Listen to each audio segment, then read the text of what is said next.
Hi, ഇന്ന് social സയൻസിൻ്റെ public exam ആയിരുന്നു. ഞാൻ സാധാരണ ഇങ്ങനത്തെ പഠിത്തം റിലേറ്റഡ് വീഡിയോസ് ഒന്നും ഇടാറില്ല. അപ്പോൾ ഞാൻ ഇന്ന് ഒരു റിവ്യൂ പോലെ ഇടാൻ വിചാരിച്ചു. പിന്നെ ഇത് എൻ്റെ ഒരു പേഴ്സണൽ ഒപ്പീനിയനാണ്.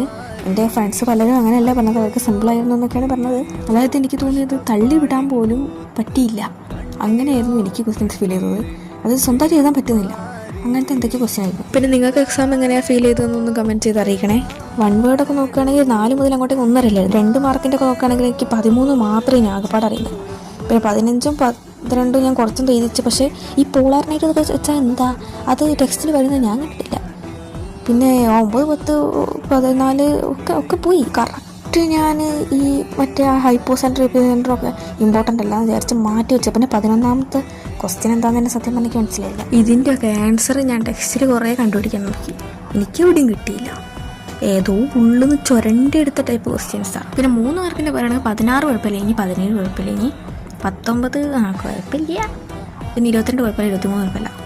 സത്യം പറഞ്ഞാൽ ഞാൻ ചമ്പാരനൊന്നും നോക്കിയിട്ടന്നില്ലായിരുന്നു. ഞാൻ ജർമ്മനീൻ്റെ അത് ഞാൻ ആ എക്സാം ഹാളിൽ കയറുന്നതിന് മുമ്പ് തുറന്ന് നോക്കി വായിച്ചുകൊണ്ട് മാത്രമേ എഴുതാൻ പറ്റിയതാണ്.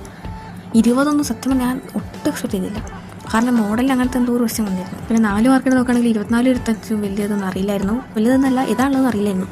പിന്നെ 26 കുഴപ്പമില്ലാണ്ട് എഴുതിയും തോന്നുന്നു. പിന്നെ 27 എഴുതിയിരിക്കുന്നത്, പിന്നെ തള്ളാൻ പറ്റുള്ളൂ. പിന്നെ 28 അതുപോലെ തന്നെ മറ്റേപോലെ തന്നെ എക്സാം ഹാളിൽ കയറുന്ന തൊട്ട് മുമ്പ് വായിച്ചു നോക്കിയത് എഴുതിയതാണ്. മാപ്പ് നോക്കുകയാണെങ്കിൽ ഏതോ എനിക്ക് ബിയും സിയും ആയിരുന്നു ആകപ്പാട് അറിയുന്നുണ്ടായിരുന്നത്. ബാക്കിയുള്ളത് എന്തൊക്കെയോ കറക്കി കുത്തിയിരിക്കുന്നത്. പിന്നെ ആകപ്പാട് 5 മാർക്കിൻ്റെതാണ് എനിക്ക് കുറച്ച് ഈസി ആയി തോന്നിയിരുന്നത്. അതായത് 30ാമത്തത് കുഴപ്പമില്ലാണ്ട് എഴുതിയിരിക്കുന്നത്. 31 പിന്നെ സിമ്പിളായിരുന്നു. ഞാൻ വെതറിംഗ് ആണ് എഴുതിയത്. 30ാമത്തേൻ്റെ എയുമാണ് എഴുതിയത്. ഈ ക്വസ്റ്റ്യൻ പേപ്പർ വെച്ച് നോക്കുമ്പോൾ മോഡലൊക്കെ എന്ത് സിമ്പിളായിരുന്നെന്നറിയാം. ഞാൻ പിന്നെ സൈലം മെജുപോട്ടമ്മ സൊല്യൂഷൻ എക്സാമിൻ്റെ ഒക്കെ റിവ്യൂ നോക്കി.